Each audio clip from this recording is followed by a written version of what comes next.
तो आम बजट पर बात करते करते हम दिल्ली के दिल सीपी पहुंच चुके हैं और इस बार के आम बजट में बहुत कुछ ऐलान हुआ है, बहुत कुछ खास है, लेकिन हम आम जनता से जान रहे हैं कि वो इस बजट से कितनी खुश और कितनी नाखुश है, क्या कुछ उम्मीदें थी उनकी और सरकार ने उनकी उम्मीदों को पूरा करने के लिए क्या कुछ किया है, कितनी खरी उतरी है सरकार उनकी उम्मीदों पर। यही जानने के लिए हम दिल्ली में लोगों से बात कर रहे हैं जगह जगह पर और लोगों की राय जान रहे हैं, उनका ओपिनियन जान रहे हैं। तो अभी मैं सीपी पहुंची हूँ और यहाँ भी लोगों की काफ़ी भीड़ है, जहाँ हम लोगों से बात करेंगे और जानेंगे कि आखिर उनकी क्या कुछ उम्मीदें थी सरकार से और सरकार कितनी खड़ी उतरी है उनकी उम्मीदों पर। तो आइए चलते हैं और बात करते हैं। शुरू करें? तो इस बार के बजट से क्या कुछ उम्मीदें थी और क्या लगता है सरकार किस हद तक पूरा कर पाई है बजट? देखिए, बजट ठीक था, जो बजट हमने देखा ठीक था। कुछ देखिए, कभी हम सेटिस्फाई किसी को नहीं कर पाते, कहते हैं ना कि खुश नहीं कर पाते, तो वही चीज़ थी। लेकिन ओवरऑल अगर देखा जाए तो इसमें हर तबके का ध्यान रखा गया है, गरीब से लेके उस तक। और बाकी देखिए, विपक्ष का जो काम होता है कटाक्ष करना और जो रूलिंग पार्टी है उसके बारे में बोलना, लेकिन एज ए कॉमन मैन ये ठीक था। टैक्स स्लैब्स में जो बदलाव किए गए हैं उसको किस नज़रिए से देखते हैं? देखिए, वो ज़रूरी था टैक्स स्लैब में, और केंद्र सरकार ने कॉमन मैन का जो मिनिमम टैक्स स्लैब था उसको कम किया, उसके लिए उनका धन्यवाद। और जो हमारे छोटे व्यापारी हैं जो कम पैसा कमाते हैं उनके लिए जो रियायत थी वो भी बढ़ चुकी है, इसके लिए भी मोदी सरकार का दिल से धन्यवाद। लेकिन एक और सवाल है, कुछ लोग ऐसा कह रहे हैं कि चुनाव है, चुनाव को लेकर सरकार ने ऐसे ऐलान किए हैं। मैडम, चुनाव कब नहीं होता? हम हिंदुस्तान में रहते हैं तो यहाँ पे तो हर 2 महीने 3 महीने किसी ना किसी स्टेट में चुनाव तो चलता ही है। तो अगर चुनाव को देख के विपक्ष कह रहा है तो ठीक है, चुनाव को देख के या फिर विपक्ष। तो जब आपकी सरकार थी आपने ऐसा क्यों नहीं किया? हमारा उनसे ये क्वेश्चन है कि जब आपकी भी सरकार थी ना 10 साल, और उससे पहले अभी 2014 के बाद ही केंद्र सरकार आई है ना मोदी जी की, तो उससे पहले जब आपका था, तो अगर आप ये करते थे तो इसका मतलब आप भी क्या चुनाव को देख के करते थे ये चीज़ें? तो ये क्वेश्चन है। ठीक है मैडम।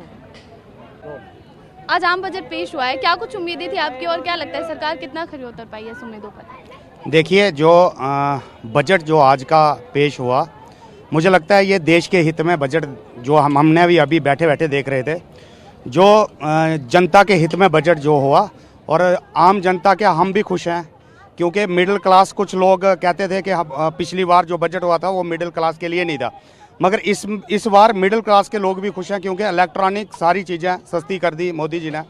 दूसरा क्या है, जो चाइना या विदेश की चीज़ें दी थी, जितनी थी इम्पोर्ट थी, वो महंगी कर दी, वो सबसे अच्छी बात है, क्योंकि मेक इन इंडिया, जो मेड इन इंडिया वगैरह नारा लगता था वो अच्छा है।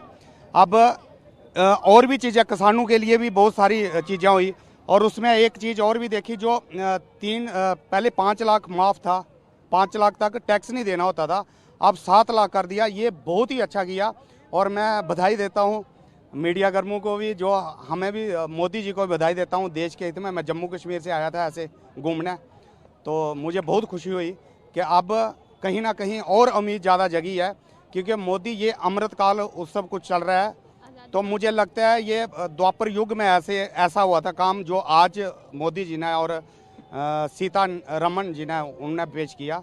तो बहुत बहुत बधाइयाँ हैं, देश का अच्छा बजट हुआ पास, और सुपर डुपर बजट है ये। अच्छा, इस बजट में कुछ डिसअपॉइंटिंग पॉइंट भी है? जैसे मैं आपसे सवाल कर रही हूँ, क्या आपको लगता है कुछ ऐसा भी है जहाँ पे और उम्मीदें थी? नहीं, ऐसी जो उम्मीदें थी तो वो तो पूरी कर दी हैं, जो हमें दिख रहा है। अभी आगे हमने इतना देखा नहीं है पूरा बजट, मगर जो उम्मीदें थी हमें, तो वो चीज़ें सस्ती हो गई हैं, वो हमारे लिए अच्छा है। और इसमें नशे वाली चीज़ें, जो भारत भी नशा मुक्त होना चाहता है, तो उसके लिए वो जो नशे की चीज़ें वो एकदम महंगी कर दी, वो बहुत अच्छा किया। मैं कहता हूँ वो जितनी महंगी हो, ताकि दुनिया को आदत छूट जाए उससे, तो ये बहुत अच्छा है। बस यही कहना है। क्या उम्मीदें थी आपके बजट से और क्या लगता है सरकार उम्मीदों पर खड़ी उतर पाई है? केंद्र सरकार का बजट ये हीरो ना होकर के जीरो है, क्योंकि भारत देश एक किसान प्रधान के देश है और किसानों के लिए कुछ नहीं किया। किसानों की इतने राहत 5-5, 10-10 रुपए डीजल पेट्रोल में छूट दे देते, तो आज ये, क्योंकि पूरी यहाँ की जो कृषि है कई सालों से घाटे में जा रही है, फसल मुआवजा समय मिलता नहीं, उचित दाम मिलता नहीं है, किसानों के लिए कोई राहत नहीं। और सबसे बड़ी बात, बेरोजगारी और महंगाई, पर किसान मतलब सरकार चुप है, इस पर तो कुछ किया ही नहीं है। तो खुश किसको कर रहे हो? अमीर को जो 7 लाख का बजट मतलब 60 लाख का पे ही है तो आपको माफ है, और बेचारा किसान रो रो मर रहा, उस पर 2 रुपये 5 रुपये लीटर छूट नहीं दे पा रहे हो, तो ये कौन सा बजट है? कोई किसान नहीं मर रहे हैं, ये तो आप अपना प्रतिक्रिया करना। आप अरे मैं भी किसान हूँ, मैं भी किसान हूँ, मैं भी किसान हूँ। सब झूठ है, कोई किसान नहीं मर रहा है और सभी किसान खुश है, जितना भी किसान है सब खुश है। ये राजनीति जो करते हैं ना, उनको लगता है किसान है, क्योंकि वो किसान खुद है भी नहीं और ना वो खेतीबाड़ी करते हैं। जो खेतीबाड़ी करता है वो बहुत खुश है। मैं बहुत किसान, खुद हूँ किसान, मेरे पास जमीन है, मैं मध्य प्रदेश से हूँ। और दूसरी बात क्या है, फसल मुआवजा नहीं, 2 बार से ओले पड़े, कोई मुआवजा नहीं, फसल सब सरकार झूठी है। ये कहने की बात है, किसी की भी सरकार हो उससे हम नहीं कर रहे, हम राजनीतिक बात नहीं कर रहे। हम भाड़ में जाए पार्टियाँ और भाड़ में जाए नेता, हम तो सीधी बात जाते हैं किसान।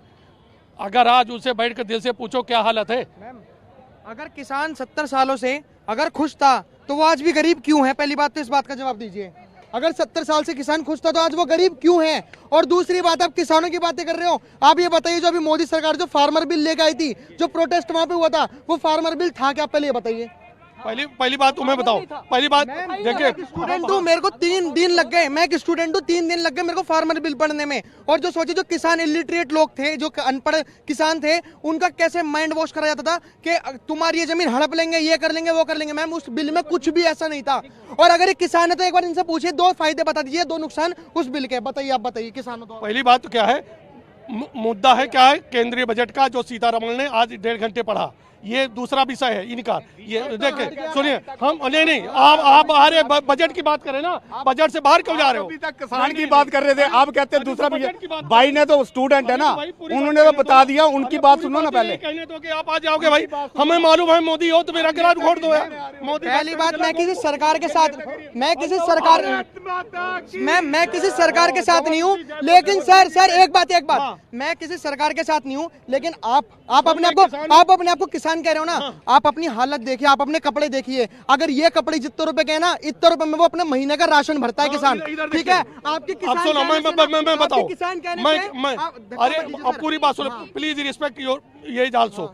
ये 600 रुपए के लेकर के कपड़ा है कुर्ता का, और ये देखिए आप पैजामा, ये 200 रुपए का है, ये जैकेट 400 रुपए का यही खरीदी हुई। अब इसमें किसान नहीं पहनेगा तो जो अन्नदाता वो नहीं पहनेगा तो कौन पहनेगा? अदानी अंबानी पहनेंगे कि किसान नहीं पहनेगा? सुनो हम, अरे भाई, अरे राकेश टिकैत, अब सवालों का जवाब दीजिए। राकेश टिकैत था, उसने यहाँ पे मोर्चा निकाला था, यहाँ पे आंदोलन करा था। वही राकेश टिकैत भारत जोड़ो यात्रा में कैसे दिख रहा है? आप इस बात का जवाब दीजिए।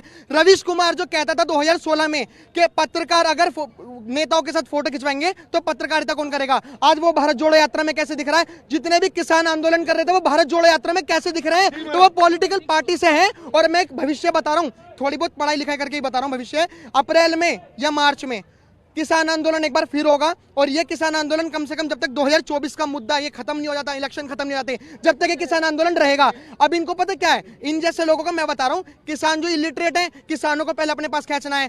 ये बीबीसी डॉक्यूमेंट्री करके मुसलमानों को अपने साथ खींचना है, जातिवाद करके दलितों को अपने साथ खींचना है, खालिस्तान का सपोर्ट करके सिखों को अपने साथ खींचना है। ये इनका वोट बैंक है और ये एक इनका एजेंडा है। इन्होंने ब्रेन वॉश करने का नाम कर रखा है। बेरोजगारी महंगाई। आप एक बात बताइए, अगर अभी गरीबी आई है 80 करोड़ गरीब लोग अभी तक क्यों हैं? जब सरकार कहती थी, ये क्या कहते हैं, इंदिरा गांधी जी कहती थी गरीबी हटाओ, लाल किला पे कहती थी ना, तो आज भी 80 करोड़ गरीब क्यों हैं? इस बात का जवाब दीजिए सर।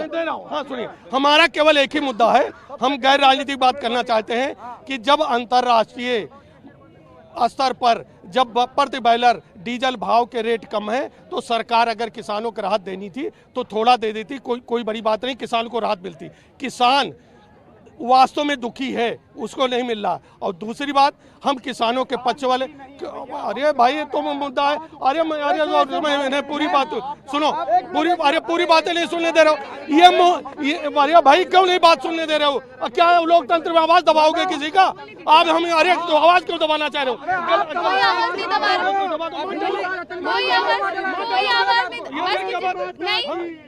कोई किसी की आवाज नहीं दबा रहा। राजस्थान के किसान राहुल गांधी के ढूंढ रहे 11 दिन का पूरा हो गया, राजस्थान किसान को बिल माफ, कर्जा माफ करके पूछो राजस्थान में किसानों को कर्जा क्यों माफ कर रहे हैं। बात करने दीजिए। अब सर ने बात छेड़ दी, डीजल पेट्रोल की भी बात करने दीजिए। आज अरे भाई सुनो, हिमाचल में अभी एक कांग्रेस की सरकार बनी, 1 महीना नहीं हुआ, आज 119 रुपए पेट्रोल क्यों है? कांग्रेस सरकार जो कहती है महंगाई हम खत्म करेंगे, जो महंगाई के खिलाफ लड़ती है, आज उसने 119 रुपए कर दिया, 3 रुपए क्यों बढ़ा दिए पेट्रोल पे? इस बात का जवाब दीजिए। आजादी के बाद जब से मोदी सरकार आई है 14 से लेकर अभी तक डीजल पेट्रोल के दाम कोई कहते दूना नहीं हुआ, क्यों हुआ? इतना तो आजादी के बाद से जब नहीं हुआ।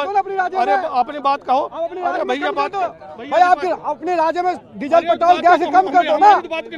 हमारी बात नहीं। जनसंख्या पे कोई बात नहीं करता, जनसंख्या होगी तो महंगाई बढ़ेगी और बेरोजगारी भी बढ़ेगी, ठीक है। जनसंख्या, और सुनिए मेरी बात, जनसंख्या नियंत्रण कानून आता है तब तो एक तरफा लोग कहते हैं कि मुसलमानों को टारगेट करा जाता है, ठीक है, और जबकि जनसंख्या नियंत्रण कानून आएगा तो महंगाई भी कंट्रोल होगी और बेरोजगारी भी। और मैं आपको एक चीज बता दूं, आज सन 2023 चल रहा है, अगर सन 2050 तक अगर ऐसे ही जनसंख्या बढ़ती नहीं ना तो आज जो पाकिस्तान का हाल है वही इंडिया का हाल होगा, ठीक है। लास्ट एक बोलना चाहूंगा, और ये आपके पूरे दर्शकों को बोलना चाहूंगा, ये लास्ट महंगाई, ये बजट के ऊपर ही है, महंगाई और बेरोजगारी के ऊपर है। मैम पेट्रोल आता है 30 रुपए का, मैं आपको बता रहा हूँ, पेट्रोल आता है 30 रुपए का, 40 रुपए सेंट्रल गवर्नमेंट पैसे लेती है और 30 रुपए वो क्या कहते हैं स्टेट गवर्नमेंट लेती है, तो टोटल पेट्रोल पड़ता है 100 रुपए का। अगर जिस सरकार को महंगाई की फिक्र है, अगर दिल्ली सरकार को भी है, तो वो 30 रुपए क्यों नहीं छोड़ देती है जीएसटी के? 70 रुपए पेट्रोल हो जाएगा। महंगाई किसी को कम नहीं करनी, राजस्थान में क्यों नहीं उस पर टैक्स छोड़ा जा रहा? अगर मैम 30 रुपए स्टेट गवर्नमेंट ले रही है, दिल्ली में केजरीवाल ले रहे हैं, राजस्थान में क्या कहते हैं कांग्रेस सरकार ले रही है, क्यों नहीं महंगाई कम कर रही? ये खाली एक एजेंडा है। 2024 में इलेक्शन आ जाने दो, अगर इनकी सरकार बन गई ना, ये जो ऊपरी दिखावे, ये जो जमींदार हैं, ये जो साहूकार हैं, जो गरीबों का शोषण करते हैं, अगर इनकी सरकार बन गई तो आज जो किसान डेली 5 मर रहे हैं ना, कल 50 हो जाएंगे, याद रखना। 5 मर रहे हैं, इसे भी तो जवाब दो, वो कौन जिम्मेदार है उसके पर? आप ही कब 5 मर रहे हैं? पहली सरकार ऐसी है जिसने महिलाओं के लिए सोचा है, ठीक है, महिलाओं के लिए स्कीम निकाली है। आप चाहे आज का बजट उठा के देख ले, जिसमें 2 लाख तक महिलाओं के लिए वो जमा कर सकती हैं, बजट ड्यूटी पे निकला हुआ है। अब बाकी आप खुद ही समझदार हैं, पहली सरकार ऐसी है जिसने महिलाओं के लिए सोचा है। दूसरा, जो टैक्स 5 लाख पे लोगों को लग जाता था, इस बार 7 लाख इनकम करेंगे, तब उसके बाद जीएसटी और इनकम टैक्स लगेगा। और रही बात वो किसान की, तो किसान के जो 31% जो सामान खरीदते तो अब वो हो गया 13%, ठीक है। तो ये सरकार किसानों के लिए भी सोच रही है और युवाओं के लिए मैं बता देता हूँ 30 इंटरनेशनल स्किल डेवलपमेंट जो सेंटर खुलेंगे, तो ये सरकार सबके लिए सोच रही है। कांग्रेस की सरकार थी, ठीक है, जनसंख्या नियंत्रण कानून तभी आया था, मगर नसबंदी किसकी करवाई थी? पकड़ के किसकी करवाई थी? इस बजट में जो दिल पर चोट लगी है ना, इस बजट में जो दिल पर चोट लगी है, वो उन युवाओं के दिल पर चोट लगी है जो सिगरेट महंगी हो रही है। अभी पता क्या हो रहा था? अभी 2 मिनट, अभी क्या हो रहा था? अग्निवीर स्कीम आने पे दंगे करवाए जा रहे थे, दंगे करवाए जा रहे थे।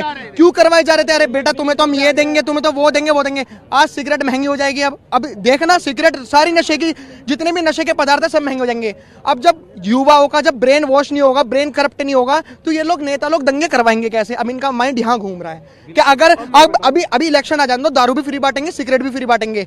अब इनका ना जो प्रचार का पैसा है वो और बढ़ गया। अब जो सिगरेट 10 रुपए की थी अब वो 15 की हो जाएगी। अब इनका प्रचार का पैसा और बढ़ गया, इसलिए घबरा रहे हैं। और कुछ बात नहीं। 7 लाख जो पे पर छूट बता रहे हैं, टैक्स पर छूट बता रहे हैं, यही से कितने लोग हैं जो नौकरी कर रहे हैं? सरकार तो पूरा सब सेक्टर निजीकरण दे रही है और वहाँ पे सब संविदा और कॉन्ट्रैक्ट बेसिस पर नौकरी दे रही। कितने लोग इसमें हैं? ये केवल दिखावा है और छलावा है, मैं इससे ज़्यादा कुछ नहीं कहूँगा। ये कितने लोग? मैडम आपको क्या मिलता होगा आप बताइए, हमें मालूम है यहाँ घूम रही हैं। मैं 18,000 खुश है हम। अरे भाई, 18 लाख में खुश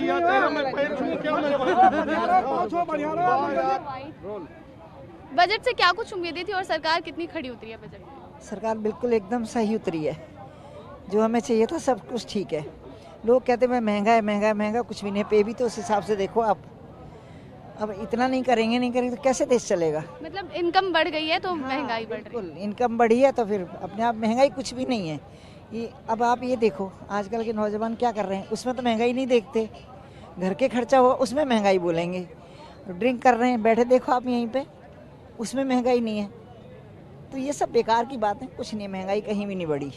और इनकम टैक्स स्लैब में चेंजेस हुए हैं, 7 लाख पे अब इनकम टैक्स पे करना होगा। इस पर क्या कहेंगे, आपकी राय क्या है? ठीक है, इसमें कह रहे हैं कि पहले से बहुत बढ़िया कर दिया है। पहले आज तक इतनी सरकारें आई हैं, किसी ने इतना अच्छा स्लैब नहीं बढ़ाया जो उन्होंने अब स्लैब बढ़ा दिया है। इसमें जनता को, जो मीडियम वर्ग है, उनको बहुत फ़ायदा है। तो मैं तो कहता हूँ कि जो सरकार कर रही है बहुत अच्छा कर रही है, इससे अच्छा कोई नहीं कर सकता है। और ये पिछले साल 3 साल से इन्होंने अच्छा ही करा, इनकम टैक्स के लिए बढ़िया करा, और लोग इनकम टैक्स पे भी कर रहे हैं। अब लोग कह रहे हैं कि इलेक्शन है अगले साल, इसको लेकर सरकार ने ऐसा किया है। बिल्कुल नहीं, ये गलत है। हमें तो ऐसा नहीं लगता। क्यों ये जो लोग कहते हैं ना, इनकी बातों में हमें बिल्कुल भी वो सच्चाई नहीं लगती। ये झूठ बोलने के लिए, बरगराने के लिए सिर्फ बोलते। आप खुद समझदार, आप देखो कहाँ महंगाई है। हमें तो नहीं लगती महंगाई। पहले क्या पे थी आप देखो, हम भी दोनों सरकारी एम्प्लॉय रिटायर हुए हैं। पहले क्या पे थी, कुछ भी नहीं थी। उस हिसाब से 70-80 हज़ार पे रिटायर हो रहे हैं लोग, पेंशन ले रहे हैं। क्या दिक्कत है? सब बेकार की बातें हैं, झूठ बोलते हैं लोग। कुछ भी नहीं, बहुत अच्छा। हमें तो मोदी चाहिए और कोई नहीं चाहिए। टैक्स से खुश हैं? हाँ जी, बहुत खुश हैं हम, बहुत खुश हैं। सॉरी, बजट से खुश हैं? हाँ, बजट से भी खुश हैं। टैक्स पे करेंगे, कर रहे हैं पे, हम खुशी खुशी कर रहे हैं। आप लोग तो आम बजट पर हम लोगों से बात की, हमने लोगों की राय जानी। लोगों का कहना है कि ये बजट लोगों के फायदे के लिए, लोगों के हित के लिए, लोग काफ़ी खुश नजर आए। वहीं कुछ लोगों का विरोध भी है। उनका कहना है कि किसानों के लिए और सरकार को सोचने की ज़रूरत थी, और टैक्स स्लैब के बारे में कह रहे हैं कि जो टैक्स पे करने वाले लोग हैं वो बहुत ही कम है। तो ऐसे में सरकार को किसानों के बारे में और मिडिल क्लास के बारे में सोचने की ज़रूरत थी। बहरहाल अब तो बजट आ चुका है, और बजट में क्या कुछ है ख़ास, ये हमने आपको बताया। दिल्ली के कोने कोने से हम आपको बता रहे हैं कि दिल्ली के लोगों की क्या कुछ उम्मीदें थी और सरकार इन उम्मीदों पर कितनी खड़ी उतर पाई है। प्रतिज्ञा कश्यप, TV9 दिल्ली NCR।